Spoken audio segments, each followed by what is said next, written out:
1 exam එක number 2 එක තියෙනවා online exam 2 එක අපි ඊළඟ මේ මාසයේ අන්තිම සතිය last දැන් අපි බලමු ලොව ප්‍රථම යාන්ත්‍රික නැත්නම් ගණිත කර්ම සිදු කිරීමේ උපකරණය මෙතනින් හැදුවේ කවුද කියලා. ඇත්තටම මෙතනදී ගොඩක් අය abacus කියන එක දීලා තියෙන ප්‍රථම නිසා ඇත්තටම ප්‍රථම කියලා අහන්න තියෙන පුතා මෙතන ඊළඟ එක තමයි යාන්ත්‍රික ගණිත කර්ම. නැත්නම් අපි කියනවා mechanical mathematical instrument. එතකොට mechanical කියලා කිව්වම අනිවාර්යෙන් පුතා abacus කියන මැෂින් එක හදලා තියෙන්නේ සම්පූර්ණයෙන්ම mechanical part එකක් නැහැ. ඔයගොල්ලෝ දැකලා ඇති ඔයගොල්ලෝගේ පොඩි කාලේ අම්මලා ගෙනලා දීලා ඇති ඝන කරාමුනේ. මෙහෙම තුනක් තියෙනවා. තුනක් නෙමෙයි මම දැන් හතරක් විතර තියෙනවා. මම තුනක් අඳින්නම්. මේකේ මෙහෙම අර කාසි වගේ ඒවා දාලා තියෙනවා. 10 ඒවා අනේ එකේ ඒවා එකේ ඒවා පටන් ගන්න එකේ ඒවා ඊළඟට 10 ඒවා ඊළඟට මේ පැත්තේ තියෙනවා 100 ඒවා. එතකොට අපිට අපි තුමු 150 කියලා ලියන්න ඕන නම් මෙතනින් එකක් මේකෙන් මෙතන එකක් තියලා ඉතුරු ටික එළියට ගන්නවා. ඊළඟට මෙතනින් පහක් තියලා ඉතුරු ටික එළියට ගන්නවා. මෙතන මොකක්වත් තියන්නේ නැතුව තියෙනවා. ඊට පස්සේ 150 හැදෙනවා. ඒ වගේ අපිට ඝන කරාමු කියන එක තමයි පුතා abacus කියන ඒ අදාළ අපි කියන්නේ ඒ යාන්ත්‍රික උපකරණයක් හැටියට දාලා තිනවා. මේක යාන්ත්‍රික වෙන්නේ නැහැ මේක. මේක තනිකර ලී වලින් හදලා තියෙන්නේ මේක. නමුත් ආකලන යන්ත්‍රය adding machine එක කියන්නේ is a totally mechanical type of machine. So adding machine is always used to calculate කියන්නේ අපි කියන plus එකතු කරන්න අඩු කරන්න නේ ඒ දෙකට තමයි පාවිච්චි කරේ. වැඩි කරන්න බෙදන්න බෑ. Other kind of operation cannot do through the adding machine. Analytical engine and mechanical looms කියන ඒවා පුතා ඊට පස්සේ ගොඩක් පස්සේ කාලේ හැදිච්ච දේවල්. මේවා කියන්නේ මේවට complicated. ඒතර ගණිත කර්ම වල මූලිකම යන්ත්‍රය හැදුවේ ආකලන යන්ත්‍රය නැත්නම් අපි කියන adding machine එක. මේකේ ෆොටෝග්‍රාෆ් එකක් මම මගේ නෝට් එකේ දාලා තියෙනවා. ඔයාලා නෝට් එක පුළුවන් නම් බලන්න. ඉන්න බලන්න මගේ නෝට් එක මම මේක ෂෙයා කරන්න පුළුවන් නම් මම පෙන්නන්නම්. adding machine එකක් තිබුණා. පින්තූරයක් එක්ක ඒ පින්තූරේ දැක්කොත් ඔයාලට අඳුර ගන්න පුළුවන් මගේ නෝට් එකේ බලන්න ඒකේ ඇති දැතිරෝදයි නිකම් පෙට්ටියක් ඔව් එහෙම තියෙනවා. එහෙම බලන්න පුළුවන් නෝට් එකේ තිබුණා මට මතක හැටියට page එක page එක තියෙනවා ඒකේ number 3 කියන page එකේ 1642 වල Basil Pascal තමයි adding machine එක හැදුවේ. නැත්නම් අපි කියනවා මේකට Pascaline machine කියලා. අර abacus එක හැදුවේ ඇත්තටම Pascal නෙමෙයි sorry මට කලින් වැරදුනා. ඒක abacus එක හැදුවේ ගොඩාක් 300 BC 3000 BC වලට විතර වගේ පරණ එකක්. කියන්නේ ඒක අවුරුදු මම දන්නේ ගොඩාක් පරණ ඉන්ස්ට්‍රුමන්ට් එකක්. පස්සේ මේ 1642 වල තමයි මේ adding machine එක හැදුවේ. ඉතින් මම ගොඩක් ෂෙයා කරන්නම් ඔයාලට ඒක machine එකේ picture එක. I will share the whole desktop. Then you can see this screen. මෙතන මෙන්න මේක. Can you see? This is the machine. This can able to එකතු කිරීමට සහ අඩු කිරීමට ගණිත. This only පේනවද මේක screen එක? Okay යන්න පුතා. සර් මේ මම ටිකක් පරක්කු වෙලා ආවේද මේ මොනාරි ගන්නවද? නෑ දැන් තමයි පටන් ගත්තේ. මේ අපි වීඩියෝ එකක් පෙන්නුවා. ඒ වීඩියෝ එක නම් පස්සේ බලන්න පුළුවන්. මම ඒක WhatsApp එකටත් දාන්නම්. අර රොබෝස්ලා හදන වීඩියෝ එක.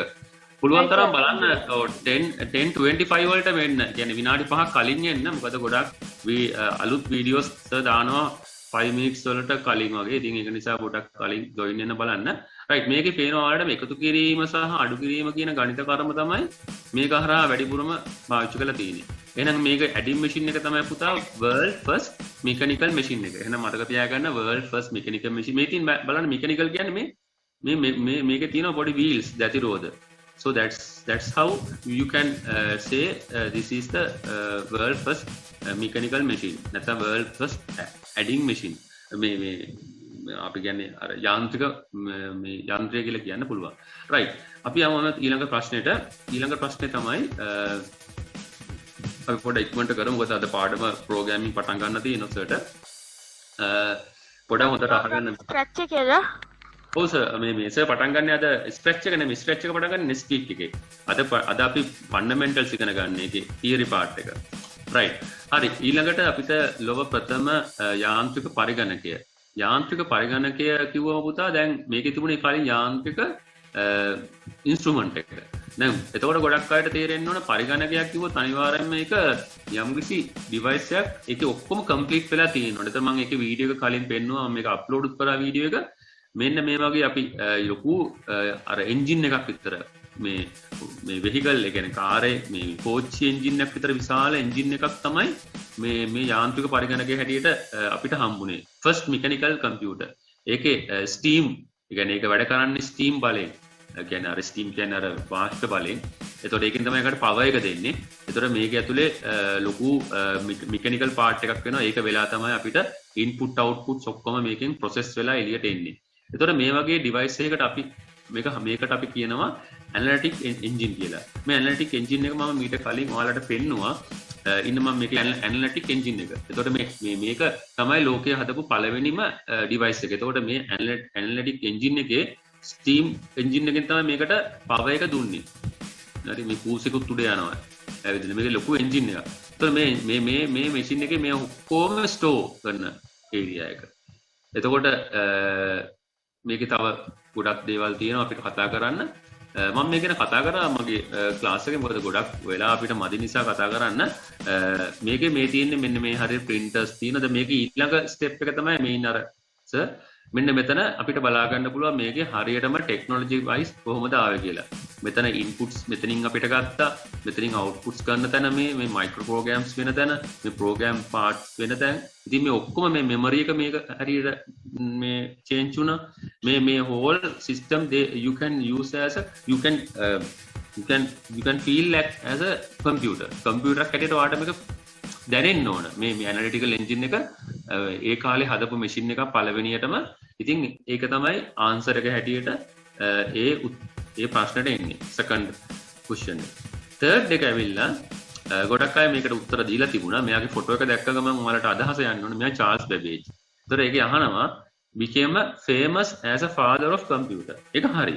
Because of what concept he introduced to the world. එයා ලෝකෙට ඉදිරිපත් කර concept එක මොකක්ද කියලා අහනවා. ඒතර ඔයා දන්න father of computer කියලා දන්නවා. නමුත් concept එක. concept එක තමයි පුතා මෙයා difference engine එක තමයි ලෝකෙට ඉදිරිපත් කරේ. ඒතර hi sir එතකොට analytical engine analytical engine එක තමයි පුතා ඉස්සෙල්ලාම හැදුවේ එයා. ඒක හදලා වසර 30කට විතර පස්සේ මෙයා ගොඩක් වයසට ගිහිල්ලා තමයි මේක හැදුවේ. ඉතින් ඒ එන්ජින් එක ඇනලිටිකල් එන්ජින් එක තියෙන්නේ මේක. sorry ඩිෆරන්ස් එන්ජින් එක මෙතන තියෙන ෆොටෝග්‍රාෆ් එකේ. ඔයාලගේ නෝට් එකේ මම මෙන්න මෙතන දාලා තිනවා චාල්ස් බැබේජ්ගේ මේ තියෙන ඩිෆරන්ස් එන්ජින් එක. මෙන්න මේක තමයි ඩිෆරන්ස් එන්ජින් එක. මේක තමයි දැනට ලෝකයේ මේක තියෙනවා මියුසියම් එකේ UK වල USA වල දෙකේම මේක තමයි ඒකේ මේ ප්‍රොටෝටයිප් එක නැත්නම් මේ හදපු ඩිෆරන්ස් එන්ජින් එක. එතකොට ඩිෆරන්ස් එන්ජින් එක තමයි යාගේ නියමාකාරයෙන් නැත්නම් පළවෙනි කම්පියුටර් එක හැටියට world first කියන්නේ father of computer කියන්නේ යා father ගේ හැටියට අපි අඳුරගන්නේ මේ ඩිෆරන්ස් එන්ජින් එක නිර්මාණය කිරීම නිසා. මෙන්න මේ ප්‍රශ්නේ පොඩි ගැටලුවක් තියෙනවා. මෙතනදී මේ which of the following is the world first digital computer. එතකොට දැන් digital computer එක මොකක්ද කියන එක ගොඩක් අය මේකට mark 1 කියලාත් ගහලා තිනවා. ඇත්තට mark 1 ආයේ ගොඩක් පස්සේ මෙතනින් තේරුම් ගන්න තියෙන්නේ first digital computer. දැන් digital computer එකක් කියවම ඔයගොල්ලන්ට අදහස යනවා සර්. එතකොට කොහොමද අපි මේ digital computer අඳුරගන්නේ කොයි කාලෙද කියලා. ඔව්. දැන් එතනදී මෙහෙමයි. දැන් මේ digital computer අඳුරගන්න පුළුවන් අපිට මෙන්න මෙතන ඉඳලා 1950 වල වගේ ඉඳලා 1946 වල මේ ට්‍රාන්සිස්ටරය නැත්තම් මේක ට්‍රාන්සිස්ටරය ඉන්වෙන්ට් කරගත්තන් පස්සේ 1946 වල මෙන්න මෙතන ඉඳලා ඉඩිවැක් කියන කම්පියුටර් එක ළඟ ඉඳලා මේ ඔක්කොම කම්පියුටර්ස් වර්ග දැන් මෙතන ඔයාලට පේනවා තියෙන ස්ක්‍රීන් එකේ මේ තියෙන්නේ ඉඩිවැක් කියන කම්පියුටර් එක.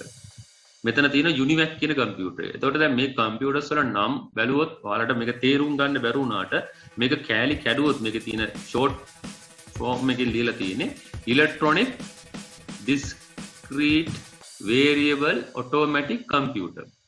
electronic discrete variable automatic computer ඉඩිවැක්. යුනිවැක් කියන්නේ universal automatic universal කියන මේ වචන දෙක එකට ගන්න universal මේ තුනම එකට ගන්න universal හරි මම දැන් හතරම ගන්න එකට මේ අකුරත් එකට ගන්න යුනිවර්සල් ඔටෝමැටික් කම්පියුටර් යුනිවර්සල් මේ යුනිවර්සල් කියන එකට යන යුනිවැක් කියන එකම යුනිවර්සල් ඔටෝමැටික් කම්පියුටර් දැන් මේක ඔයාලට අමතක කරගන්න එපා දැන් සර්ච් එක මේක මතක තියාගන්න උත්සාහ කරන්න මොකද මේක ICT වල ඔයාලගේ අනිවාර්යයෙන්ම එක්සෑම් පේපර් එකේ තහන ප්‍රශ්නයක් මම හිතන්නේ grade 7 පුතාලා ඉන්නවා නම් මෙතන ඒගොල්ලෝගේ අනිවාර්යයෙන්ම මේ සැරේ first term එකේ අහනවා මේ ප්‍රශ්නේ what is the univac what is the edivac හරි ඉතින් ඒක නිසා මතක තියාගන්න edivac කියලා කියන්නේ electronic discrete variable automatic computer එක universal automatic computer එක තමයි පුතා univac කියන්නේ එතකොට දැන් මොකද්ද මේ දෙක අතර තියෙන වෙනස දැන් ඔයාලට තියෙන අදහස තියෙනවා සර් මොකද්ද මේ දෙකෙන් කොහොමද ඩිජිටල් කම්පියුටර් හොයාගන්නේ දැන් මේකත් ඩිජිටල් පරිගණකයක් ලෙස සැලකෙනවලු edivac එක හරි එතකොට univac එකත් ඒකෙත් කියනවා digital stored program computer එක first commercial computer එකකුත් වෙනවා කියලා. ඔව් දැන් ඇත්තටම IBM machines ආව ඊට පස්සේ දැන් මේ දෙකෙන් අඳුරගත්තම ඇත්තටම මගේ අතින් මේ ප්‍රශ්නේ උත්තරේ වැරදුනා හේතුව මම උත්තරේ හැටියට මෙතනදී univac කියලා දාලා තියෙන univac නෙමෙයි ඇත්තටම පුතා එන්නේ ENIAC කියන එක. ඒතර ENIAC කියන්නේ මොකද්ද? දැන් මෙතන ඒකත් නැහැ.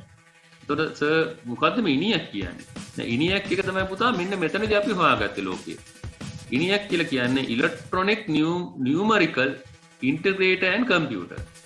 දැන් මේකත් අලුත් වචනයක් කියලා ඔයාලට පේනවා ඇති. එතකොට ENIAC කියන එක මතක තියාගන්න කොහොමද? electronic මේක එන්නේ E අකුරෙන් එන්නේ electronic N අකුරෙන් කියන්නේ numeric I අකුරෙන් කියන්නේ integrator A අකුරෙන් කියන්නේ and C අකුරෙන් කියන්නේ computer. ඔව්. විතර E අකුර මෙහාට ගන්න වෙනවා. E මෙතනට එන්නේ electronic numerical integrator and computer. දැන් එතකොට ඔයාලා අහයි ඉස්සර කොහොමද එයා පළවෙනියට උනේ? ඔව් එයා තමයි පළවෙනියටම පරිගණක නිපදවල තියෙද්දි අපිට හම්බ වෙන ඩිජිටල් පරිගණකය. හේතුව lower digital මේ තියෙන lower ප්‍රථම ඩිජිටල් පරිගණකයේ ලෙස තමයි මේ ENIAC ආවේ. හරි ENIAC ආවේ lower this is the first digital computer in the world. හරි එතකොට දැන් ඒක අපිට හම්බුනේ ජෝන් මාකලි සහ පෙපර් ස්කර්ට් කියන මේගොල්ලොන්ගේ මේ දෙන්න එකතු වෙලා තමයි ප්‍රොෆෙසර්ස්ලා දෙන්නේ මේක හැදුවේ මේ තියෙන එකේ පින්තූරෙත් තියෙනවා ඒක වැකියුම් ටියුබ්ස් වලින් හදපු කම්පියුටර් එකක් එතකොට that is the first digital computer so after I mean this one done in 1946 නේ 1949 වලදී තමයි මේ edivac කියන electronic discrete variable automatic computer හැදුවේ that's also capable to use digital computer but this is the first one එහෙනම් මෙතන උත්තරේ පොඩ්ඩක් වෙනස් වෙනවා උත්තරේ මේක this is the මොකද්ද අපි ගත්තේ මේක තමයි අපේ first මෙයා තමයි උත්තරේ හැටියට ගන්න. ඉතින් ඒ නිසා ඔයාලගේ උත්තර ගොඩක් අයගේ නිවැරදි ඇති මෙන්න මේ උත්තරේ තමයි නිවැරදි උත්තරේ. මේක වැරදි. හරි? right. ඒක පොඩ්ඩක් මාක් කරගන්න ඔයාලගේ printed note එකේ. right. ඊළඟට අපිට පස්වෙනි ප්‍රශ්නේ තමයි ඔව්. සර් දත්ත කියන්නේ මොනවටද? ඔව් දත්ත කියලා කියන්නේ ඇත්තටම පුතා පරිගණකයකට ඇතුල් කරන දැන් අපි ගමු පරිගණකයක් කියලා මේවා ගත්තොත් පරිගණකයකට අපි ඇතුල් කරන යම්කිසි කියන්නේ විශේෂත්වයක් දරන යම්කිසි ඒකට අපි කියනවා raw materials කියලා. කියන්නේ ඒවා එලා කිසිම දෙයකට භාවිතයකට කිසිම මේ වෙනත් මේ අපි කියන්නේ වෙන විවිධ process එකක් වෙන්න නැත්නම් වෙනත් කාර්යයකට භාවිතා නොකර purely කියන්නේ මේ පරිගණකයට ඇතුල් කිරීමට පමණක් භාවිතා කරන නැත්නම් input කරන්න විතරක් භාවිතා කරන මේ මූලද්‍රව්‍ය නැත්නම් අපි කියන ඒවට කියන අමුද්‍රව්‍ය වලට අපි දත්ත කියලා කියන්න පුළුවන්. කියන්නේ data කියන එක concept එක ගත්තොත් data කියන එක මේ computer ඇතුළට ඇතුල් කරන යම්කිසි ඒක data යන්නේ පුතා ඇතුළට මේ විද්‍යුතයක් හැටියට විද්‍යුත් මේ තරංග වලින් යන්නේ. ඒ කියන්නේ data අපිට ඇතුල් කරන්නේ විද්‍යුත් තරංගයක යම්කිසි ඇතුළත් වන යම්කිසි මේ ගබඩා වෙච්ච යම් දෙයක්. දැන් අපි ගත්තොත් කීබෝඩ් එක භාවිත කරලා අපි ඒ අකුර ටයිප් කරොත් මේ කම්පියුටර් ඇතුළට මේ ඒ අකුර කීබෝඩ් එකෙන් ප්‍රෙස් කරාම මේ අකුර මේ කම්පියුටරේ ඩිස්ප්ලේ කරන තැනට එනකම් මේ ඒ අකුර මේක ඇතුළට යන්නේ ඩේටා එකක් හැටියට පරිගණකය ඇතුළට. එතකොට පින්තූරයක් ඔයාගාව තියෙන ෆොටෝ එකක් වගේක් ඔයා පරිගණකයට ඇතුල් කරද්දී ඒක යන්නේ ඩේටා එකක් හැටියට. එතකොට දැන් එතකොට මියුසික් එකකුත් එහෙමයි. ඔයාලා මොකක් හරි මේ මියුසික් එකක් මොන හරි කටහඬක් රෙකෝඩ් කරොත් ඒකත් යන්නේ ඩේටා එකක් හැටියට. දත්ත කියන්නේ ඕනම يعني දත්ත වර්ග කීපයක් තියෙනවා. දත්ත වර්ග තියෙනවා 4ක් විතර. ඒ එක්කෝ ටෙක්ස්ට් වලින් යන්න පුළුවන්, පික්චර් එකක් හැටියට යන්න පුළුවන්, නැත්නම් ඔඩියෝ වීඩියෝ සවුන්ඩ්ස් හැටියට යන්න පුළුවන්. මේ ඕන විදියකින් දත් එකක් පරිගණකය ඇතුළට ඇතුල් කරන්න පුළුවන්. ඒතර ඇතුල් කරන්න අපි භාවිතා කරන විවිධ ඩිවයිස්. මයික්‍රොෆෝන් එකක් භාවිතා කරන ඔඩියෝ සවුන්ඩ්ස්, කැමරා එකකින් වීඩියෝ ඇතුල් කරන්න පුළුවන්, කීබෝඩ් එකකින් ටෙක්ස්ට් එක ඇතුල් කරන්න පුළුවන්, කැමරා එකකින් අපිට ෆොටෝ එක. ඒ හැමදේම ඇතුල් කරද්දී දත්ත පුතා යම්කිසි ෆයිල් එකක නැත්නම් ලිපි ගණුවක අපිට ඒක ස්ටෝර් කරන්න පුළුවන් පරිගණකයේ. එතකොට පරිගණකයේ ඇතුළට යන මොහොතේදී දත්ත පරිගණකයේ ඇතුළේදී ඒක යම්කිසි විද්‍යුත් ක්‍රියාවලියකට ලක් වෙලා එයාව කන්වර්ට් කරගන්නවා මේ පරිගණකයේ කියවන්න පුළුවන් මේ භාෂාවට. අපි ඒකට කියනවා බයිනරි කියලා. බයිනරි අහලා ඇති. බයිනරි කියන්නේ බයිනරි කියන මේ දෙකේ පාලය 0 or 1. ඔව් කියන්නේ බයිනරි කියන්නේ 1.0යි කියන ඒවා නේද? ඔව් 0 1. මේ 0 1 කියන එකට තමයි මේ පරිගණක ඇතුලේ මේ ඕනම data එකක් මේ සියලුම data ඒක මේ කන්වර්ට් කරගන්නවා මේ 0 1 කියන බයිනරි කියන ෆෝම් එකට. ඒ බයිනරි කියන ෆෝම් එකෙන් තමයි පරිගණක ඇතුලේ ඉතුරු ක්‍රියාවලිය සියල්ලම සිදු වෙන්නේ.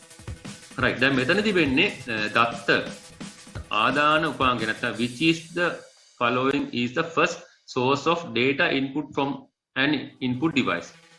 From an input device. Input device එකකින් data ඇතුල් වෙන්නේ කොහාටද ඉස්සෙල්ලාම?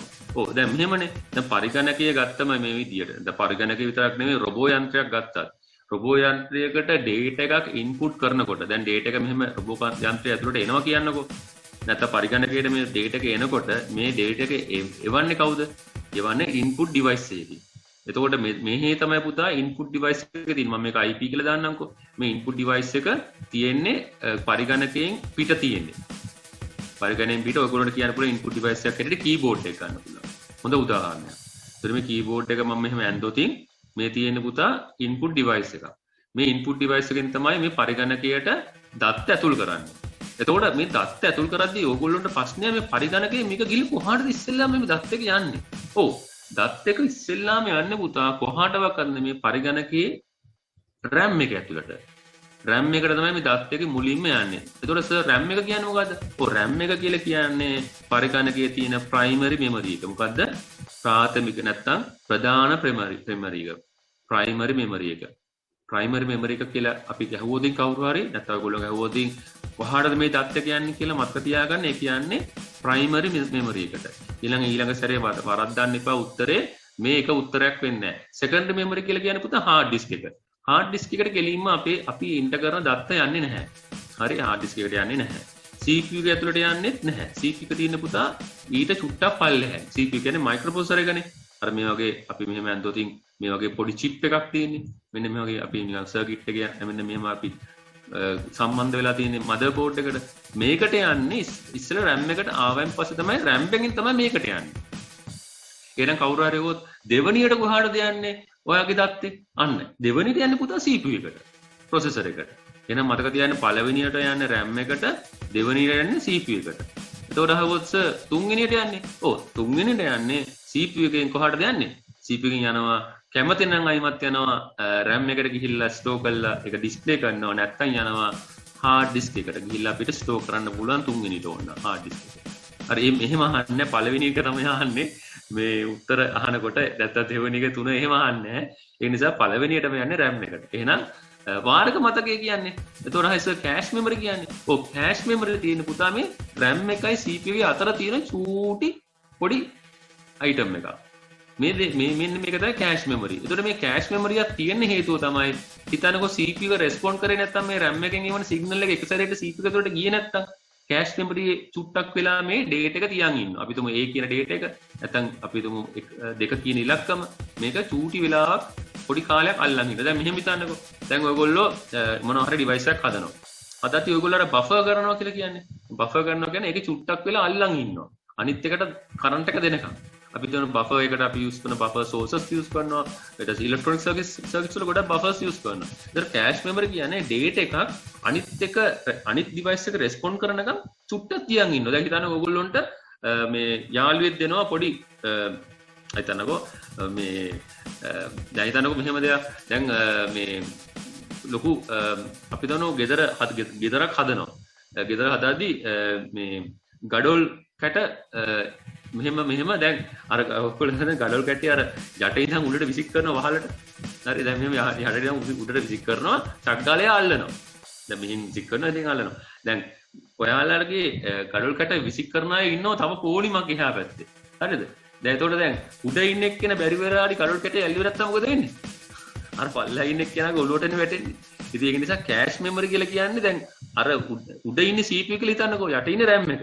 CPU එක රෙස්පොන්ඩ් කරේ මේ CPU එක හරියට ප්‍රතිචාරය දැක්ුවේ නැත්තම් RAM එකට අර කෑෂ් මෙමරියෙන් පුළුවන් පුතා එතන අපි තමු මේ ගඩොල් කැටේ ළඟ ඉන්න එක්කෙනෙක් මැද.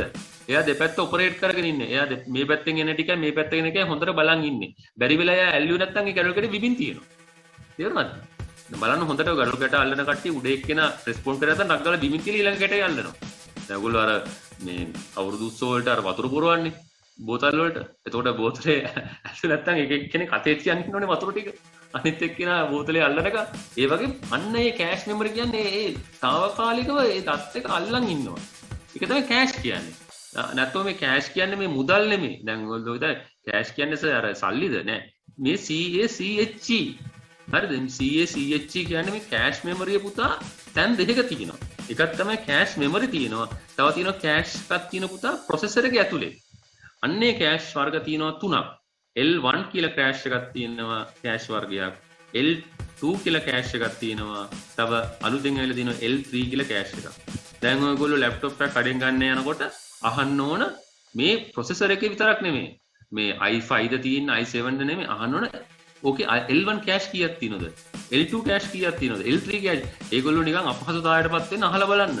ලැප්ටොප් එකක් ගන්නකොට නිකන් ඔයගොල්ලෝ දන්නවා වගේ ගිහිල්ලා. ඒතකොට ඔයගොල්ලෝට කියලා කියයි L1 කොච්චරක් L2 L3 මේ කෑෂ් ප්‍රොසෙසර් එකේ මේ කෑෂ් ස්පේස් එක වැඩි වෙන්න ඔයගොල්ලෝ ලැප්ටොප් එක ස්ටක් වෙන ගතිය අඩු වෙනවා. තේරෙනවද? දැන් ඔයගොල්ලෝ ලැප්ටොප් එකක් කඩෙන් ගන්නකොට අනිවාර්යයෙන්ම චෙක් කරන්න ඕන අහන්න පුළුවන් අයියේ L1 කෑෂ් කීයක් තියෙනවද මේක L2 කීයක් තියෙනවද කියලා. ඒතකොට then you can able to understand how to දැන් ඒ කියන්නේ මේ RAM එකයි ප්‍රොසෙසර් එකයි අතර නැත්තම් මේක තියෙන ප්‍රොසෙසර් එක ඇතුලේ කවදාවත් මැෂින් එක ෆ්‍රීස් වෙන්නේ නැහැ. L2 කෑෂ් L3 කෑෂ් වැඩි නම් සාමාන්‍ය පුතා මේවා වැඩි වෙලා තියෙනවා. දැන් ගොඩක් ඉස්සර තිබුණේ මට මතකයි L1 L2 කෑෂ් එකම 256 MB විතර වගේ. දැන් මම හිතන්නේ ඊට වඩා වැඩි 1 GB විතර කෑෂ් තියෙනවා දැන්. හරි කෑෂ් එක වැඩි වෙනවා කියන්නේ මැෂින් එක අයිමත් සුපිරි ක්වොලිටි මැෂින් එක ස්පීඩ්. හරි ඔයාලට මේක කෑෂ් කියන ඉස්සරහට කියලා දෙන්නම් සර් මේ කෑෂ් මේ මෙමරි එකේ කියන කෑෂ් තමයි මේ තියෙන්නේ. ප්‍රොසෙසර් කෑෂ් එක ගැන කියලා දෙන්නම්. රයිට්. දැන් මෙතන තියෙන්නේ ඒ වගේ ප්‍රශ්නයක් මේ ALU කියන එක. අර මං කිව්ව ප්‍රොසෙසර් එකේ ඇතුළේ ගැන තමයි මේ අහන්නේ. අහනවා මෙතනදී in which of the following is data transmitted to the arithmetic logic unit temporarily stored. අන්න.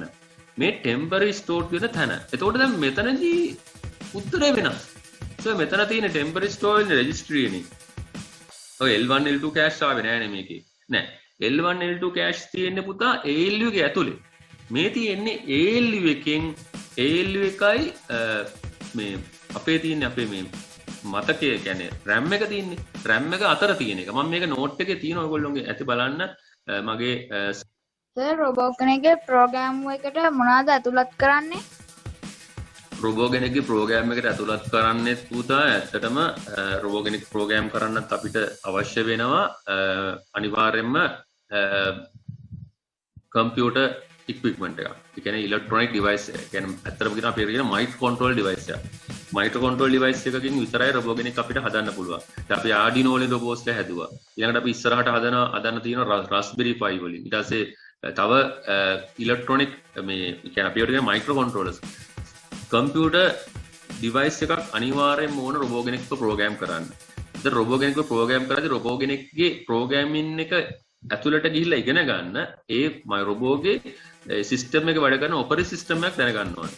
ඔපරේටින් සිස්ටම් එක ඉගෙන ගන්න නැතුව ඔයගොල්ලන්ට ප්‍රෝග්‍රෑමින් ඉගෙන ගන්න බෑ. ඒකයි සර් මේ ක්ලාස් එක ස්ටෙප් බයි ස්ටෙප් හදලා තියෙන්නේ. දැන් ඊළඟට අපි ප්‍රෝග්‍රෑමින් වලට එනකොට ඔයගොල්ලෝ මේ ඔක්කොම ඉගෙනගෙන තියෙන්නේ. දැන් මෙතන බලන්න හොඳට බලන්න මේකේ මේ මතක රෙජිස්ටරේ මේ මෙතන තියෙනවා. මේ ෆොටෝ මෙන්න මේක ගන්නකො මේ පින්තූරේ මේකේ මේ තියෙන්නේ පුතා ALU එක. This is called ALU, arithmetic logic unit. හරි මේක තමයි අපි කියන්නේ අපේ අර chip එක microprocessor එක. අර කම්පියුටරේ ඇතුලේ තියෙන්නේ නැත්නම් අපි කියන i3 i5 IC එක කියලා කියන්නේ motherboard එක හයි කරලා තියෙන්නේ. මේ තමයි ALU එක. ඒතර මේ ALU එකට එකයි මෙන්න මේ තියෙන RAM එක. මේ තියෙන මේ උඩ තියෙන RAM එක. මේක පොඩක් පැහැදිලි මේ මම මේක පොඩක් zoom කරා. ඉන්න මම පොඩක් ගන්න zoom කරා. right. පොඩක් පොඩි කරන්න. මේ තියෙන ALU එක මෙන්න මේ කොටසට අපි කියනවා මේක තියෙනවා මේක RAM එක. හරි මේ තියෙන RAM එක. එතකොට මේ දෙක අතර අර ඉස්සෙල්ලා වගේ තමයි.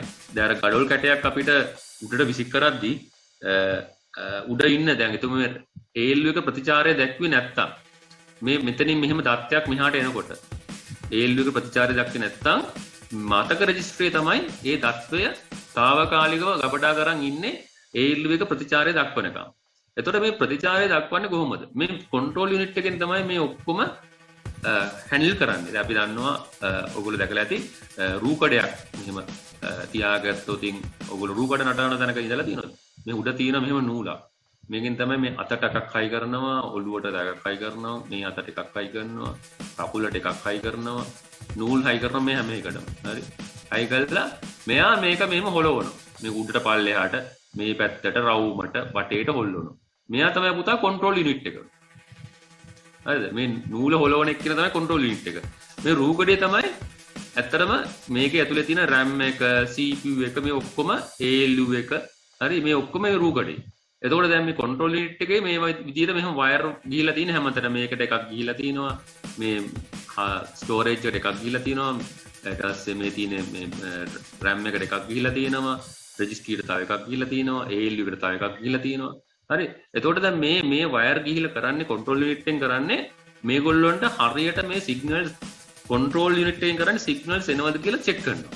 කියන්නේ මේ ඉන්පුට් එකෙන් ආපු data එක අවුට්පුට් එකෙන් එළියට යනකම් මේ process එක සම්පූර්ණයෙන් වෙනවද කියලා තමයි මෙයා බලන්නේ. මෙයා ඇත්තට ගත්තොත් මෙයා නිකන් security වගේ. මේ දොරවල් ඇරුණාද අර data එක කාලේ හැට ගියාද primary එකෙන් registry එකට ගියාද registry එකෙන් ALU එකට ගියාද ALU එකෙන් අයිමර registry එකට ගියාද registry එකෙන් primary එකට ගියාද primary එකෙන් එළියට ගියාද මේ ඔක්කොම බලන්නේ කවුද පාලන ඒකකයේ. එතකොට මේ memory registry ඉන්නේ මෙතන මේ දත්ත මෙහෙන් එද්දි අනිවාර්යයෙන්ම මෙහාට බැරි වෙලා හරි drop වුණොත් වැටුණොත් ටක් ගාලා ඒ දත් එක මේක ස්ටෝර් කරලා තියාගන්න කවදාවත් ලොස් වෙන්නේ නැති වෙන්න. ඒතර මෙමරි රෙජිස්ට්‍රි නැති වුණොත් වෙන්නේ මොකද RAM එකයි ALU එකයි කෙලින්ම ඩිරෙක්ට් කතා කරන්න ගත්තොත් වෙන්න පුළුවන් කියන්නේ වැරදින්න පුළුවන් දෝෂ වැඩි. ඒක නිසා තමයි ඒ වගේ එකක් දාලා තියෙන්නේ. මේව පුතා හැම දෙයකටම බලපානවා. වාහනයකට උනත් ඔයගොල්ලෝ දැකලා ඇති වාහනයක උනත් ගියර් බොක්ස් එකේ තියෙනවා ගියර් බොක්ස් එකේයි එන්ජින් එක අතර තියෙනවා අපි යට තියෙන ක්ලච් ප්ලේට්. මෙහෙම ගියර් එක දාද්දි එහෙම වෙන් වෙලා තමයි එන්ජින් එකේ ඉතුරු ගියර් එක වැටෙන්නේ. ඒක නිසා අපිට මේ හැම දෙයක්ම මේ මෙකනිසම් එක හදලා තියෙන මේ විදියට. පරිගණකවලත් හදලා තියෙන යම්කිසි ක්‍රමවේදයකට. ඉතින් අපිට ඒක වෙනස් කරන්න බෑ. ඔයගොල්ලෝ ඉගෙන ගනිද්දි ඔයගොල්ලෝ හරියට ඉගෙන ගන්න මේක ඇතුලේ මෙකනිසම් එක කාට හරි කියලා දෙන්න පුළුවන් විදියට ඉගෙන ගන්න.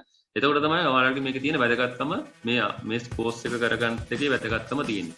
right. අපි යමු මේ ප්‍රශ්නේ බලන්න. ප්‍රශ්නේ එතකොට උත්තරේ වෙන්නේ රෙජිස්ට්‍රිය.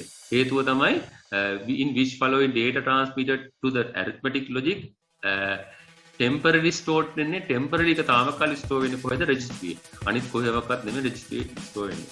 ඊළඟ ප්‍රශ්නේ මේකට උත්තරය ඇත්තටම එන්නේ which of these units measure the speed of the central processing unit.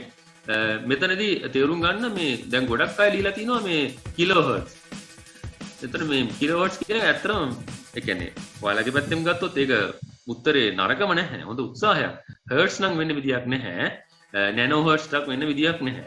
මොකද පුතා දැන් ඔයගොල්ලෝ හර්ට්ස් කියන සංඛ්‍යාතය අහලා තියෙනවනේ. හර්ට්ස් කියන විද්‍යාව කරන්ට් එකේ තියෙන හර්ට්ස්. ඔව් අන්න හරි. හර්ට්ස් කියලා කියන්නේ ඇත්තටම අපි කියනවා ඔව් අපිට හර්ට්ස් කියන එක තරංග වල සංඛ්‍යාතය මනින මෙෂර්මන්ට් එකක්. එතකොට හයි සර් කොහොමද මේ කම්පියුටර්ස් වලට ආවේ CPU එකට ආවේ ඒකේ ඔහොම තරංග අපිට ඇහෙන්නේ නැහැ නේ සර් යනවා හර්ට්ස් වලින්. නෑ මෙහෙමයි. දැන් පුතා මෙහෙමයි. දැන් මෙහෙම ගන්නකො. දැන් ඉලෙක්ට්‍රොනික සර්කිට් එකක් ඔයගොල්ලෝ හදනවා හිතන්නකො. දැන් මේ තියෙන්නේ ප්‍රොසෙසර් එක. හරි. දැන් මේ තියෙන්නේ කම්පියුටර් ඇතුලේ තියෙන ප්‍රොසෙසර් එක. දැන් මේ වගේ ඔයගොල්ලෝ හදනවා කියන්නකො ගෙදර සර්කිට් එකක්. සර්කිට් එක ඇදුවම ඔයගොල්ලෝ හිතන්නේ මේකට කිසිම තරංගයක් මම භාවිතා කරේ නැහැ. කවුරු හරි හැවොත් පුතා ඔගේ කීයද ඔය සර්කිට් එකේ මේ හර්ට්ස් කීයක් තියෙනවද ඔගේ ඇතුලේ ෆ්‍රීකවන්සි කීයද? නෑ මෙහෙමයි. ෆ්‍රීකවන්සි ඇහුවොත් කවුරු හරි ඔයගොල්ලන්ට උත්තර දෙන්න වෙන්නේ මේකේ මයික්‍රොස්කෝප් මේ ඔසිලොස්කෝප් එකක් දාලා තමයි මේකේ ෆ්‍රීකවන්සි වනින්න වෙන්නේ. දැන් ඔයගොල්ලන්ට ගෙදර ඔසිලොස්කෝප් එකක් නැහැනේ. ඔයගොල්ලන්ට තියෙන මල්ටිමීටර්. මල්ටිමීටරෙන් සර්කිට් එක අපිට ෆ්‍රීකවන්සි බලන්න බෑ. නමුත් පුතා අපි දන්නවා අපිට ගෙදරට එන කරන්ට් එක. ගෙදරට එන විද්‍යුතය ගෙදර කියන්නේ ගෙදරට එනවා කියන්නේ ගෙයින් ප්ලග් එකක් ගහලා ගන්නකොට එන AC කරන්ට් එකේ ඕල්ටර්නේටිව් කරන්ට් එකේ තියෙන 50 හර්ට්ස් කියලා ගහලා තියෙනවා. බලන්න ඔය ඕනම මේ ගෙදර තියෙන ඕනම මේ ඩිවයිස් එකක පිටිපස්සේ ගහලා තියෙන 50 හර්ට්ස් කියලා. සංඛ්‍යාතය 50යි කියලා කියන්නේ ඔයාලගේ ලැප්ටොප් එකේ ගහලා ඇති ලැප්ටොප් එකේ පවර් ඇඩැප්ටර් එක ගහලා ඇති. ඊළඟට මොනවද ඔයාලගේ ගෙදර තියෙන ටීවී එකේ පිටිපස්සේ ඊළඟට රේඩියෝ එකේ හැම එකම ගහලා තියෙන 50 හර්ට්ස් කියලා. ඕනනම් ක්ලාස් එක ඉවරලා බලන්න. එතකොට ඇයි සර් මේකේ 50 හර්ට්ස් ගහලා තියෙන්නේ? මේක ඉතින් මේක නෑ මේ ගහලා තියෙන 50 හර්ට්ස් මේ AC කරන්ට් එකේ යන තරංග ආයාමය. නැත්තම් මේකේ තියෙන ෆ්‍රීකවන්සිය. මේකේ තියෙන ෆ්‍රීකවන්සි තමයි 50 හර්ට්ස් තියෙන්නේ. එතකොට සර් මේ ඒ කොහොමද සර් මේ කම්පියුටර් එකේ ඇතුලේ මේ ඇයි මේ කිලෝ හර්ට්ස් ගිගා හර්ට්ස් මේක මේක රේඩියෝ එකක්ද නැත්නම් මේක ටීවී එකක්ද channel ඔය දැන් ටීවී රේඩියෝ වලක් තියෙනවා. දැන් ඔයගොල්ලෝ ගෙදර ටීවී එක ටියුන් කරන්න ගියාම ගෙදර තියෙන මේ තියෙන ටීවී එක නම් ටීවී එකේ ඇන්ටනාව එහෙම ටියුන් කරද්දි ඔයගොල්ලෝට හම්බ වෙනවා බ්‍රෑන්ඩ් තුනක්. මොනවද බ්‍රෑන්ඩ් තුන? පළවෙනි හම්බ වෙනවා VHF කියන බ්‍රෑන්ඩ් එක. මේවා ඉගෙන ගන්න පුතා. මේවා මේ ජෙනරල් නොලෙජ් හොඳේ. සර් මේ පන්තිය කරන්නේ මේ ඔව් අන්න හරි very good පුතා. VHF එකයි VHF එකේ තියෙන දෙකක්. එකක් තියෙනවා VHF low brand එක තියෙනවා මේ low කියලා එකක් යනවා පුතා. ඊළඟට යනවා VHF එකේ high brand එක. හරි? VHF එකේ high කියලා එකක් යනවා. ඊට අමතරව අපිට හම්බ වෙන අන්තිම බෑන්ඩ් එක මොකද්ද? ඔව් ඔය ඉස්සෙල්ලා කිව්වා හරි UHF. මොකද්ද? UHF. මේවා පුතා ලියලා තියාගන්න UHF. ඒතර UHF එකේ එකයි තියෙන බෑන්ඩ්. මේක low තියෙනවා high තියෙනවා. ඒතර මෙන්න මේ VHF low band එකේ තමයි පුතා අපිට අහුවෙන්නේ TV එකේ රූපවාහිනී සහ ITN. රූපවාහිනී දැමන්නේ උදාහරණ කියන රූපවාහිනී එකයි ITN කියන channel එක තියෙන්නේ. අන්න ඒ දෙක අහුවෙන්නේ ITN නේ. ITN කියන channel එකයි ඔන්න ඕකයි අහුවෙන්නේ මේ VHF low band එකේ. VHF high band එක තමයි පුතා අපිට අහුවෙන්නේ ඔය මොනවද TNL එතකොට ගොඩක් වෙලාට ඔය පොඩි මේ දින අර මොකද ඔව් රූපවාහිනී channel 2 I channel එක අර channel I කියලා එකක් කියන්නේ. ඒ වගේ channels ගොඩාක් යනවා VHF high band එකේ. මේ UHF එක යනවා පුතා latest channels. අපි ගත්තොත් හිරු TV. හරි? එතකොට යනවා දෙරණ. හරි? එතකොට ඔව් සිරස TVත් යනවා. සිරස මේ low එකකුත් යනවා එකක. හරි? දෙහික දෙනවා ඒගොල්ලෝ. ඊට පස්සේ දෙරණ යනවා. ඊළඟට යනවා දැන් අර prime TV ළඟදී අලුතෙන් ආවිල්ලා තියෙන එක. ඔව් ගොඩක් ඒවා ETV ගොඩාක් channels යන්නේ මේකේ. වැඩිපුරම තියෙන්නේ. එතකොට පුතා මේ channels ඔක්කොම මේ VHF මේ ඔක්කොම frequencies. එතකොට මේවා තියෙන පුතා මේවා බලන්න මේවා ගත්තොත් ඔයාලට පෙන්නේ බිඳුවේ සිට මම හිතන්නේ 400 විතර වගේ වෙනකන් hertz 400 hertz කිලෝ megahertz නේ megahertz sorry බිඳුවත් 406ත් gigahertz අතර තමයි මේවා තියෙන්නේ. මේවා gigahertz සංඛ්‍යාත වලින් යන්නේ gigahertz.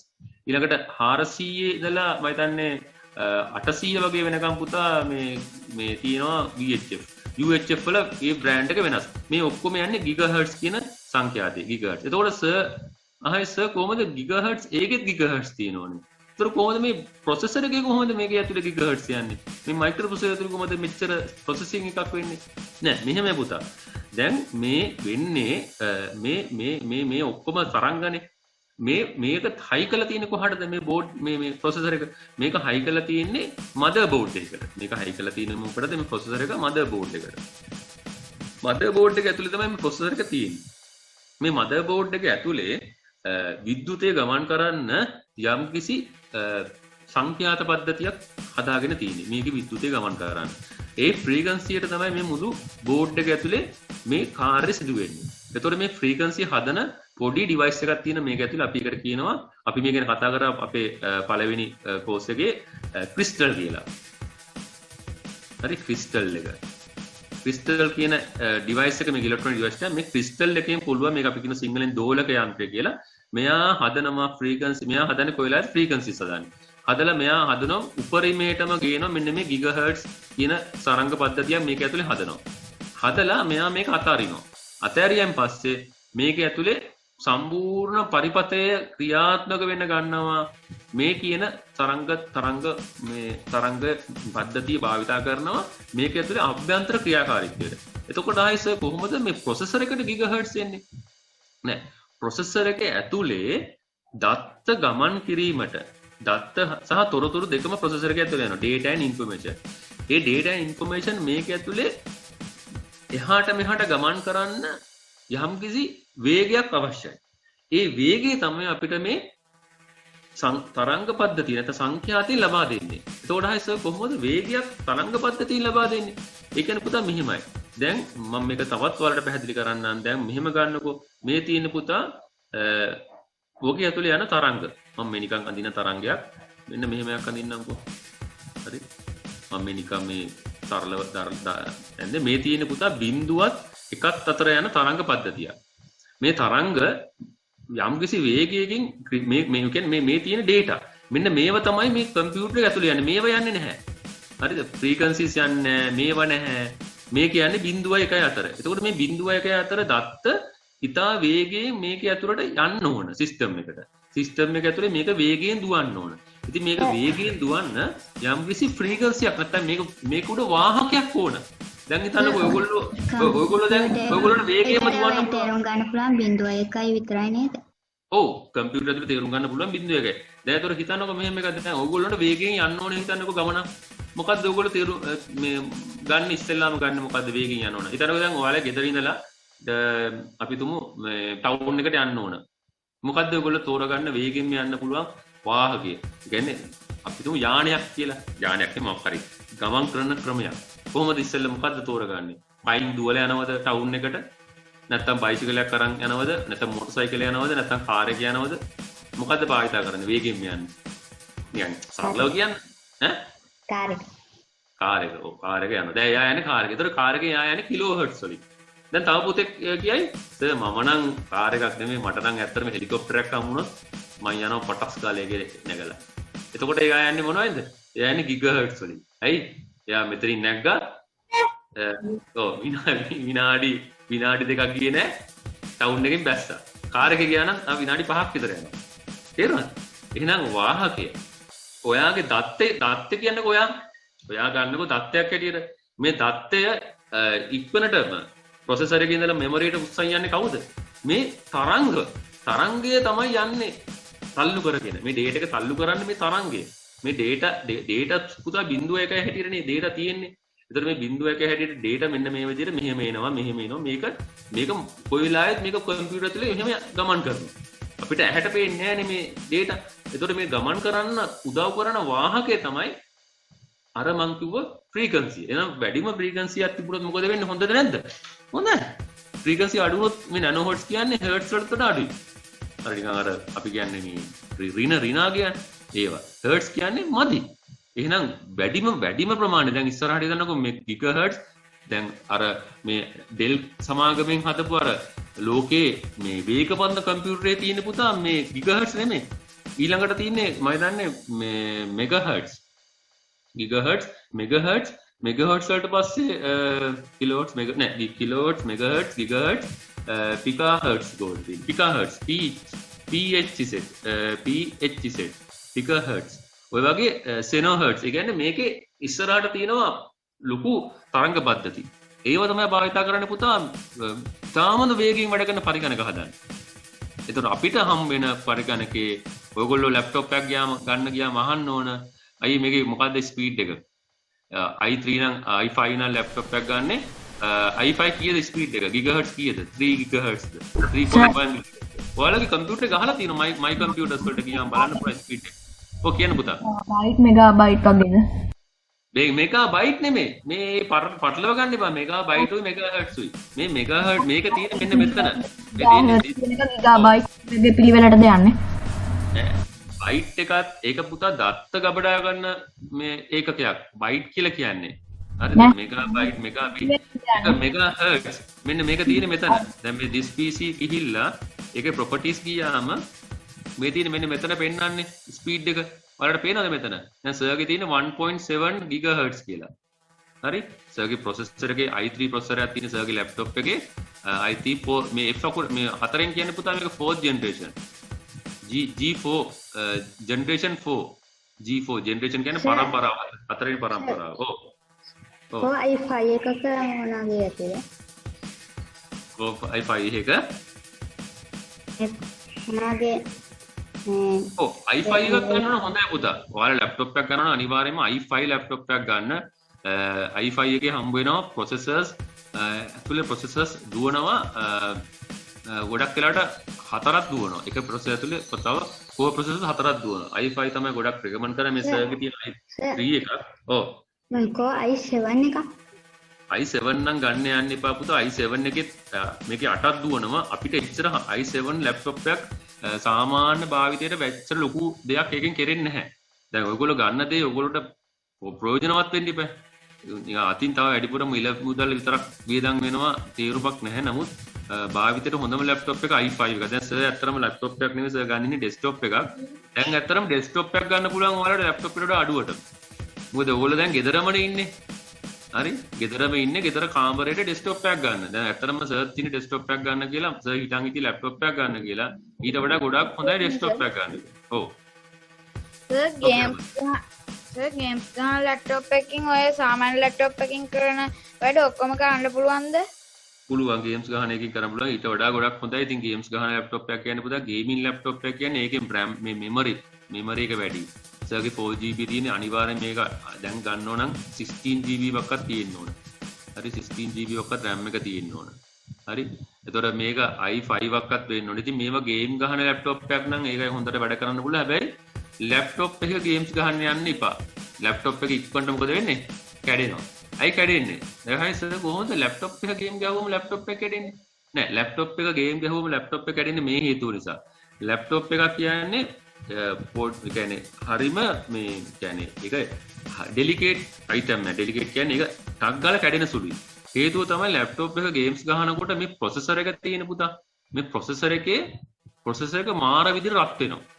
මේ ප්‍රොසෙසර් එකේ උෂ්ණත්වය අධික ලෙස ඉහළ යනවා ගේම්ස් ගහනකොට. හේතුව ගේම් එකක තියෙනවා ගොඩාක් ප්‍රොසෙසර් පවර් එකක් තියෙන ගේම් එකට. ෆෑන් එක අධික විදියට කැරකෙනවා. කොහොම ටික කාලයක් ගේම්ස් ගැහුවොත් මාසයක් දෙකක් විතර එක දිගට ලැප්ටොප් එකේ ආයු කාලය අඩු වෙනවා බලන් ඉදිද්දි. තේරුණාද? ලැප්ටොප් එකේ ආයු කාලය අඩු වෙනවා බලන් ඉදිද්දි හේතුව ඒ ප්‍රොසෙසර් එකට පුළුවන් තරම් දරා ගන්න බැරි තරමකට ලැප්ටොප් එක රත් වෙන්න ගන්නවා ගේම් ගහනකොට. ඒක තමයි ගේමින් ලැප්ටොප්ම ගන්න කියන්නේ. සමහර අය ගේම්ස් දා ගන්නවා සාමාන්‍ය ලැප්ටොප් වල. ලැප්ටොප් එක ඉක්මනට කැඩෙනවා. ගේමින් ලැප්ටොප් වෙනම තියෙනවා. ඒව කැඩෙන්නේ නැහැ. ඒවට ෆෑන් උත් වෙනවා කූලර් කියලා. මම නම් කියන්නේ පුළුවන් තරම් ඩෙස්ක්ටොප් එකක් පාවිච්චි කරොත් ඕගොල්ලන්ට අර වගේ රත් වීමේ මේක අඩු වෙනවා. මොකද ඩෙස්ක්ටොප් එකක් කියන්නේ ගොඩක් ලොකු එකක්. ඒක ඇතුලේ ෆෑන්ස් කීපයක් තියෙනවා. ගොඩක් වෙලාවට කම්පියුටරේ කූල් කරන්න පුළුවන්. ලැප්ටොප් එක කූල් කරන්න හරි අමාරුයි. මොකද ලැප්ටොප් එකේ තියෙන චූටි ෆෑන් එකක් මෙන්න මෙහෙම තියෙනවා නම් ලැප්ටොප් එකේ අර අපි හිතන පටිය වගේ එක මෙන්න මෙතන තියෙනවා පොඩි සිදුරක්. මේ සිදුරෙන් තමයි හුලම් පිට වෙන්නේ. බලන්න හොඳයි ලැප්ටොප් එකේ අත ඇල්ලුවම නිකන් රත් වෙන ගතියක් එන්නේ. ඔව් කියන්නේ. අපි වෙනමම කූලින් ෆෑන් එකක් හයි කරන්න බැරිද? පුළුවන්. ඔයාගේ ලැප්ටොප් එකේට මෙහෙම කඩේ ගන්න තියෙන මේ වගේ තනි ලොකු ෆෑන් එකක් තියෙන. ලැප්ටොප් එකේ එක්කුටින් තියන්න ඕනේ සර්. ඒකේ දැන් හරි. ඔව් තියලා ඒක පුළුවන්. ඔව් කියන්න. ලැප්ටොප් එක ඇතුලේ තියෙන මේ කෙනෙම CPU එකටම හයි කරලා තියෙනවා. ඒ තඹ පටියක් හයි කරලා තියෙනවා ඒකට. ඒක දිගේ ඇවිල්ලා හීට් සින්ක් එකට පැටලලා කෙනෙම හීට් සින්ක් එකෙන් එළියට විදින ප්‍රශ්න වලන් ටික. ඔව් ඒ කියන්නේ දැන් ලැපින් එළියට ඒකේ හීට් එක එළියට යන විදිය. රයිට් අපි ඉක්මනට යන් ප්‍රශ්න වලට ඊළඟට මොකද අපි අද පාඩමක් කරන්නත් තියෙනවා. මේ ඩිජිටල් කැමරා එක මේ මෙතන තියෙනවා මෙතනින් අහන්නේ අපෙන් which of the following is not මේක හරියට මතක තියාගන්න not කියලා අහන්නේ not ගොඩක් අය දාලා තියෙනවා තියෙන ඒවා. එතකොට ඉන්පුට් ඩිවයිස් එකක් නොවන්නේ මොකද්ද මෙතනින්? sorry input device එකක් සහ ඊට අමතරව output device එකකුත් වෙන දෙයක් මොකද්ද? වෙන නොවන්නේ මොකද්ද කියලා.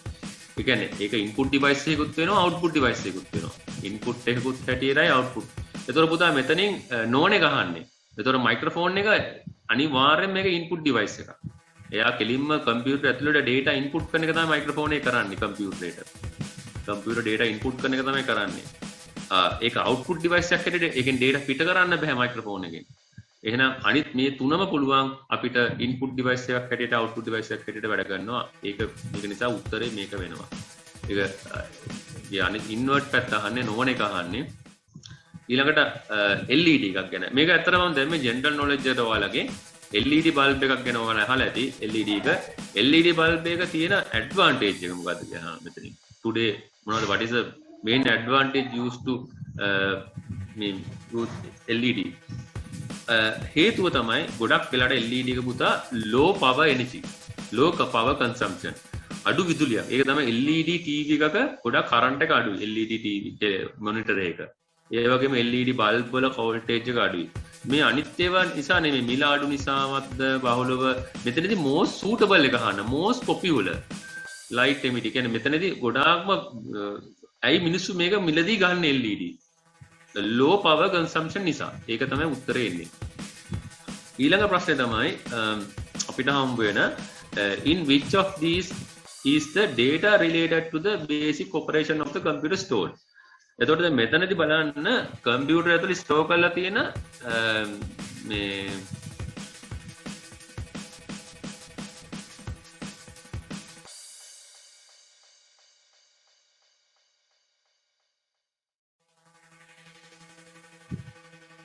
හරි ඊළඟට මෙතන in which of these is data related to the basic operation of the computer stored.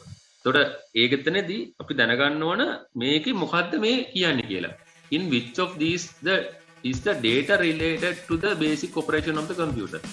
මේක ගොඩක් අයට තේරුම් ගන්න බැරි වෙන්නේ නැති. මම මේක දැන් පැහැදිලි කරලා දෙන්නම්. හොඳටම අහගන්න මේක. data related to the basic operation of the computer stored කියලා කියන්නේ පුතා මෙතන මෙහෙමයි. දැන් basic operations කියන්නේ මොනවද? මේ ප්‍රශ්නයක් ඇහුවම මේ ප්‍රශ්නේ කොටස් වලට කඩා ගන්න. එක සැරේට කලබල වෙලා මේ ගහන්නේ මෙහෙමයි කියලා නිකන් අර කලබල වෙලා උත්තර දෙන්න යන්න එපා. නිකන් මේ දුවන්න බලාගෙන නිකන් මොනවා හරි මේ තව මොනවා හරි කෑමක් කන්න බලාගෙන දුවන්න බලාගෙන විභාග කරන්න එපා. හරිද? මම විභාගෙ ලියලා තියෙනවා. අතන මම ගයිඩ්ලයින් එකේ දීලා තියෙනවා. හරිම කාම් quiet විදියට, හරි peaceful විදියට වාඩි වෙලා. හරිද? නිකන් හරිම මේ ශාන්ත මනසින් තමයි විභාග කරන්න ඕනේ. දැන් ඔයගොල්ලෝ විභාග ශාලාවට ගියාම මේ බඩගිනි කියලා දුවන්න බලන් ඉන්නවද? ටොයිලට් යන්න බලාගෙන එහෙම නෙමෙයි. වාඩි වුණාන් පස්සේ නැගිටින්න ඕන නිකන් හරි රිලැක්ස් පිට. දැන් මේ ප්‍රශ්නේ අරගත්තම ප්‍රශ්නේ කෑලි වලට කැඩුවා නම් ඔයාලට you can able to answer very well. in which of these data related to basic operations. මේවත් ඔයාලට මේක තේරෙන්නේ නැත්නම් මේක අන්ඩර්ලයින් කරගන්න. දැන් අන්ඩර්ලයින් කරගන්න බෑ, මේක ඔන්ලයින් එක්සෑම් යන්නේ. එහෙමනම් පුතා කොලයක් ළඟට ගන්න. නිකන් empty කොලයක් ළඟට අරගෙන කොලේ ලියන්න. data related basic operations of the computer stored. එහෙනම් මොකද්ද මේ data related කියනකොට අනිවාර්යයෙන්ම data related නම් hard disk එක හරි උත්තරයක් හැටියට ගන්න පුළුවන්. central processing unit එකත් හරි. BIOS එකත් හරි. CMOS එක නම් වෙන්න බෑ. CMOS එක කියන්නේ ඒක බැටරියක්. එහෙනම් ඒ උත්තරේ වැරදි. එතනීම data related කීයක් තියෙනවද? 3යි. basic operation කරන්න පුළුවන් hard disk එකේ. එහෙනම් ඒක බෑ. දැක්කද උත්තර හොයන විදිය? උත්තර තරක කරලා ගන්න.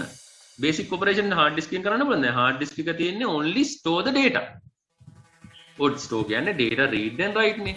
data ලියන්නයි data ගන්නයි තමයි ඒක තියෙන්නේ. ඒක ඇතුලේ operation කරන්න පුළුවන් hard disk එකේ. බෑ.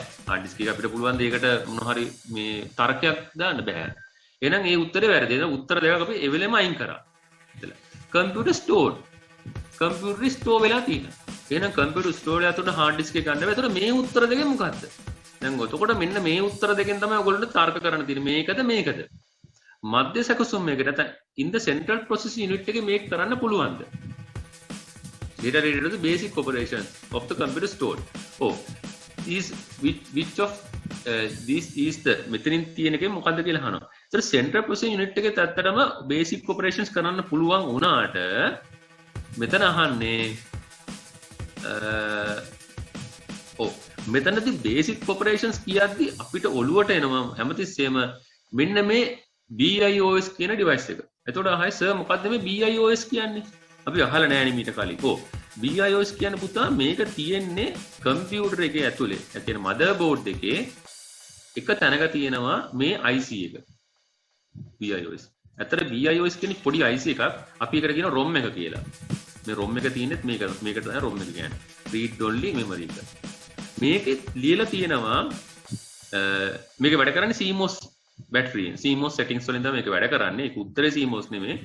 මේකට තමයි කියන්නේ BIOS කියලා. එතකොට මේ BIOS කියලා කියන්නේ පුතා මෙයාගේ කෙටියෙන් කිව්වොත් මේ BIOS කියන්නේ basic මම මේක ඕන ලියා ගන්න ඔයගොල්ලෝ basic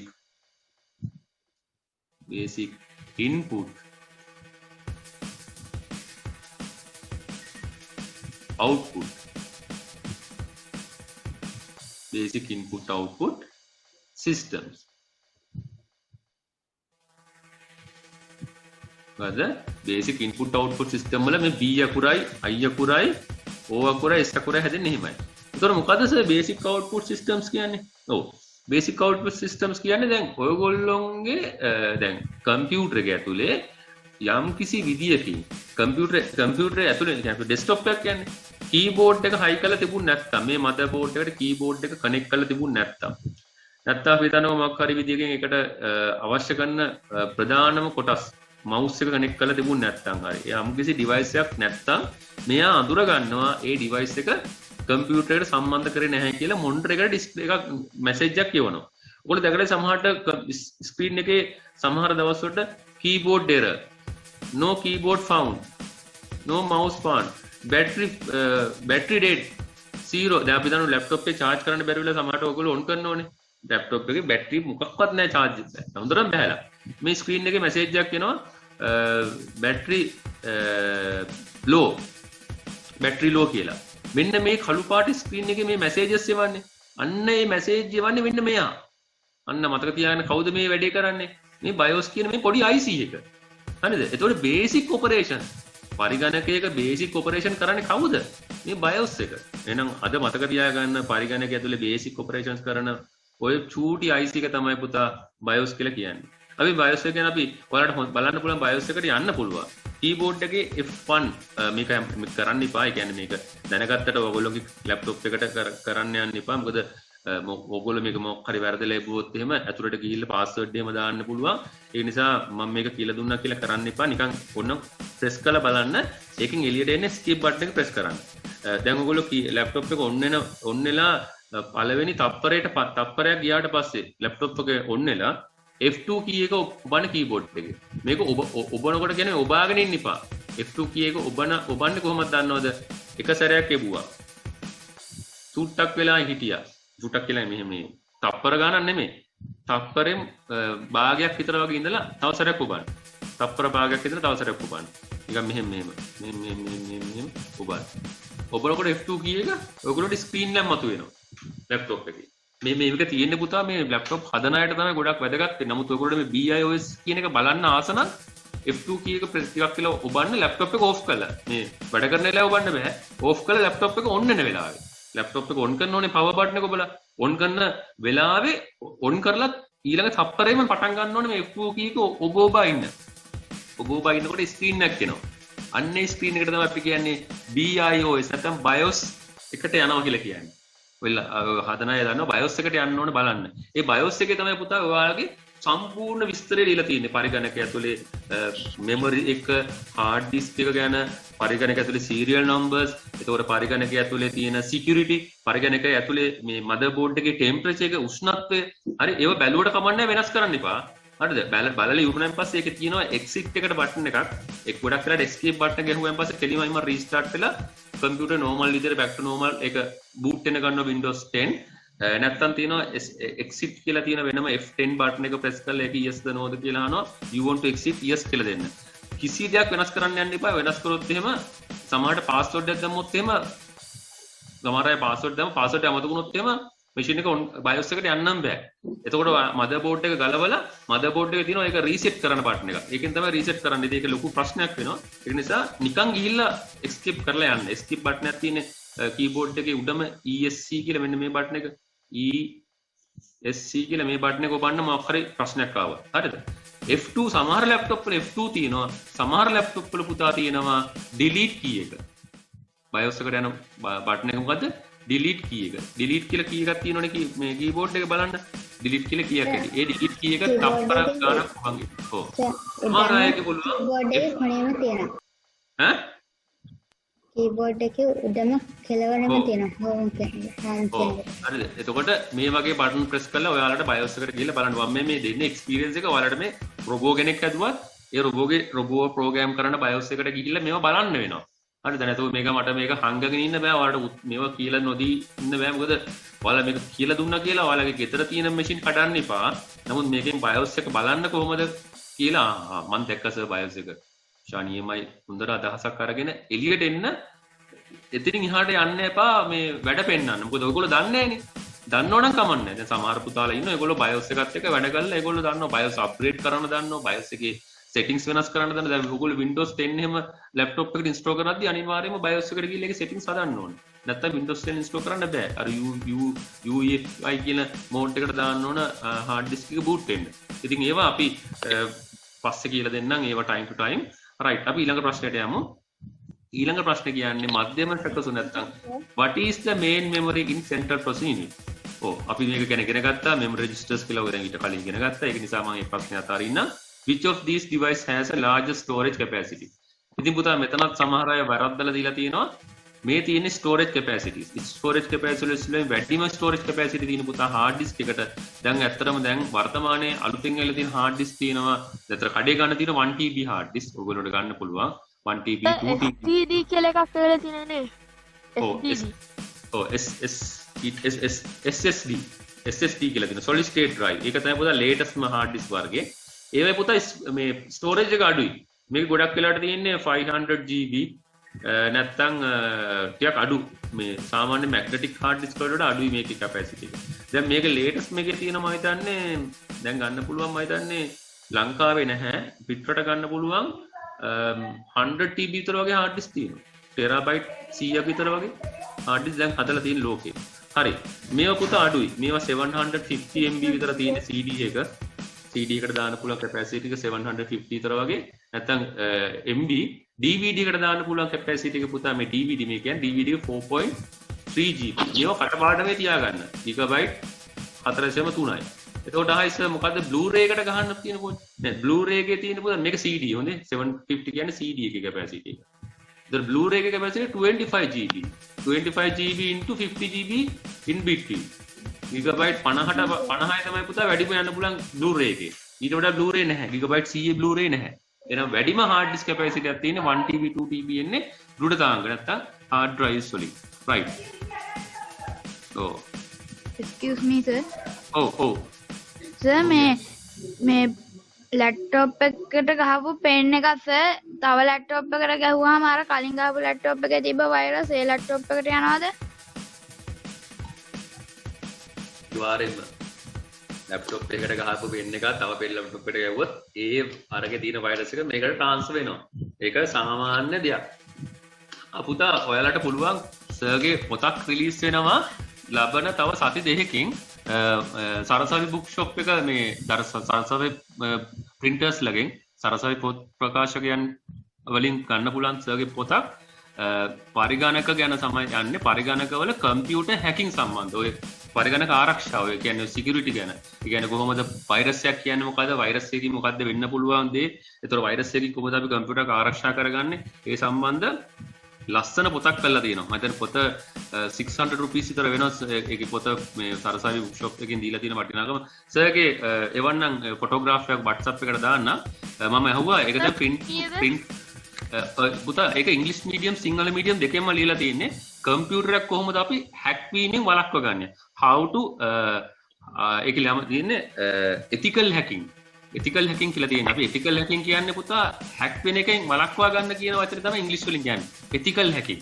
එතකොට how to learn ethical hacking තමයි ඒකේ තියෙන and computer security. ඒ හැකින් බුක් එක ඔයාලට ගන්න පුළුවන්. ඒකේ පුතා පෙන්නනවා කොහොමද කම්පියුටර් එක හැක් වෙන්නේ කියලා. ඒකේ Windows 10 කම්පියුටර් හැක් කරලා පෙන්නනවා. network router එකකින් කොහොමද මේ mobile phone එක හැක් වෙන්නේ නැත්නම් ඔයාලගේ router එකෙන් කොහොමද කම්පියුටර් එක හැක් කරන්නේ ඒ වගේ ඒකේ උදාහරණ commands ඔක්කොම තියෙනවා. ඉතින් ඒක උගන්වනවා ඒකෙන් ඉගෙන ගන්න පුළුවන් කම්පියුටර් එක හැක් කරන අය කොහොමද හැක් කරන විදිහක් තියෙද? ඔව් ඒකේ කෝඩ්ස් එක්කම තියෙනවා. ඒකේ දාලා තියෙන හේතුව ඔයාලට හැක් කරන්න කියනවා නෙමෙයි හැක් කරන අය කොහොමද ඒක හැක් කරන්නේ කියලා තමයි මේ පොතෙන් තේරුම් ගන්න පුළුවන්. ඉතින් ඒක තමයි මම ලංකාවේ පළවෙනි වතාවට කම්පියුටර් හැකින් සම්බන්ධව සර්ගේ නමින් ඇත්තේ ඩිෂාන්ට් යාප නෙමෙයි ඩීපී සෙන්ටර් යාප. සර්ගේ ෆුල් නේම් එක ඩිෂාන්ට් පූජි සෙන්ටර් යාප තියෙන්නේ. ඒක නිසා ගොඩක් වෙලාවට ඒ නමින් හරි මගේ තව පොත් තුනක් තියෙනවා. ඒක කරේ වාසනා පබ්ලිෂර්ස් ලගෙන්. මම ඒකේ පොත්වල විස්තර දාන්නම් ඔයාලට ඒක ගන්න පුළුවන් ඕනම බුක් ෂොප් එකකින්. සර් කරු පළවෙනි පොත කරේ the easy way to learn computers. ඒකත් ගොඩක් තියෙනවා බුක් ෂොප්ස් වල. ඒක වාසනා පබ්ලිෂර්ස් ලා මේ BMI seat එක එක්සිබිෂන් එකේ ගොඩක් හොඳට ගිහිල්ලා තියෙන මේ පොත්.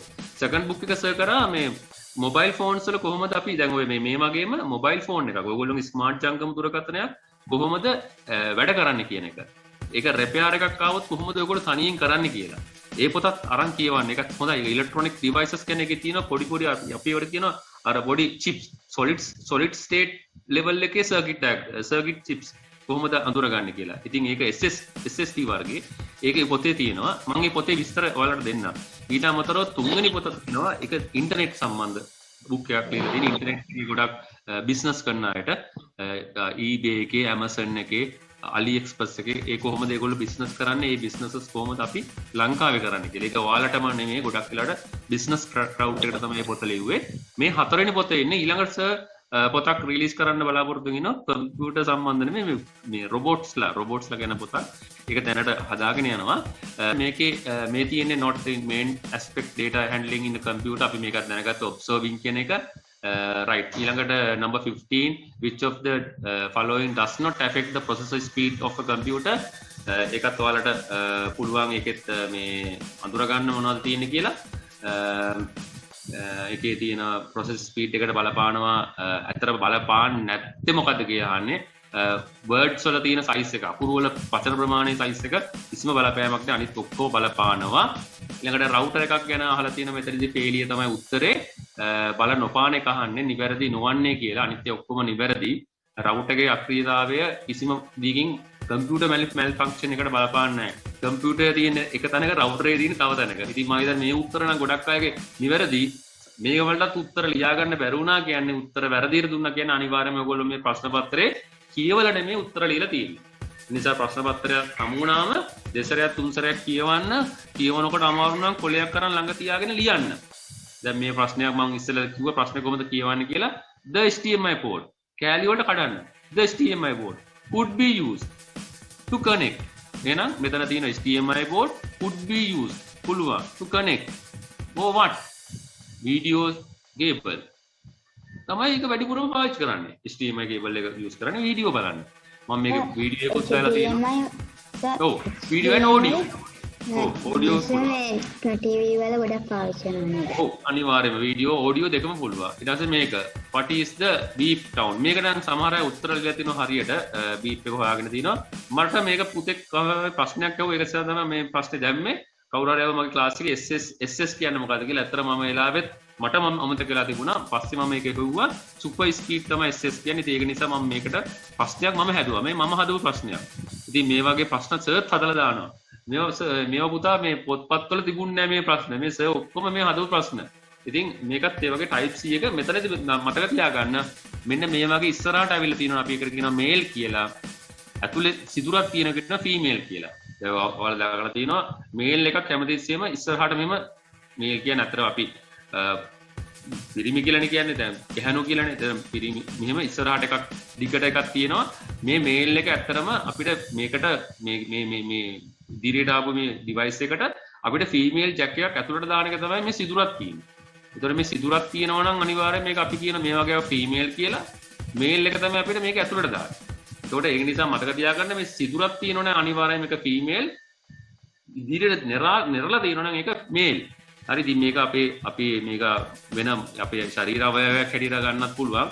මතක තියාගන්න. ඉතින් ඒක නිසා ඒක ඔයගොල්ලෝ දන්නවා ගැහණු පිරිමි වෙන්ගෙන විදිය කොහොමද කියලා ගැහණුන්ට නැති පිරිමින්ට තියෙන පිරිමින්ට නැති ගැහණුන්ට තියෙන එක මොකද්ද කියලා ඒක නිසා ඒවම තමයි පුතා පරිගණක වල කේබල් වල අර පෝට් එක හදලා තියෙන්නේ මේල් පෝට් එක ෆීමේල් පෝට්. ඒගොල්ලෝ කවුරු හරි ඇහුවොත් කෝල් එකක් දීලා පුතා වාගේ කම්පියුටරේ මොකක්ද තියෙන පෝට් එක ටක් ගාලා කියන්න පුළුවන් වෙනවනේ ෆීමේල් පෝට්. ගොඩක් වෙලාවට පුතා කම්පියුටර් ඇතුලේ තියෙන ඔක්කොම ෆීමේල් පෝට්.